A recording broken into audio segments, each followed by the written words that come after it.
I'm Adrian Mapp, Mayor of the great city of Plainfield. On December 1st of 1955, in Montgomery, Alabama, the First Lady of the Civil Rights Movement, Rosa Parks, made history by refusing to give up her seat on the bus. It was the spark that ignited the Montgomery bus boycott. It was the fuel that propelled, like a rocket, a young Dr. King into the forefront of a movement for change, justice, and peace. 1 year later, on December 2nd of 1956, I came through this space and time on the island of Barbados. 21 years later, I came to America in search of opportunities, like so many who came before me. 21 years after that, I took my seat on the Plainfield City Council.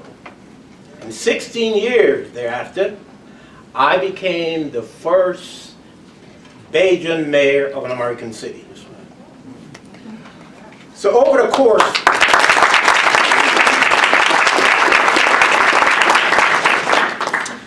course of my 16 years in politics, I faced tremendous adversity at the hands of a few of my American brothers and sisters who reminded me, more than I cared to be reminded, that I was not from here.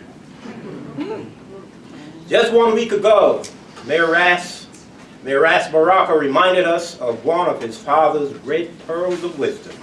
He said that his father would often say that if we all went back to where we came from, the airports would be very crowded. And so as we celebrate Black History Month, I think it is important for us to recognize the contributions of people like the late Amiri Baraka, who was a great citizen of this state and of this nation. And we deserve to remember those who have made significant contributions. I should not be reminded by any of my African American brothers and sisters of our common history, and that whether you are from the cotton plantations of the South or the sugar plantations of the West Indies, we are all immigrants who were brought here by the same slave ships and dropped off at different points, only to be reunited in the good ship America. In essence, we are all in the same boat now, but we must be our brothers and sisters' keepers. It is extremely important. Black nationalism in America is as old as Black America itself. Its revival after the Second World War was sparked by the Pan-Africanist Congress, a loose confederation of Black Americans, West Indians, and Africans formed in the struggle formed at the turn of the century. Let us be reminded of who we are, and let us remember that African Americans in the struggle came from all over. Kwame Ture, Marcus Mosiah Garvey, George Padmore, Kwame Nkrumah, and the list goes on and on. We are all wrapped in the same garment of a common experience, cloaked in the same armor of a painful history, and fighting to be liberated from the shackles of educational, cultural, and economic deprivation, social and political injustice, and environmental apartheid.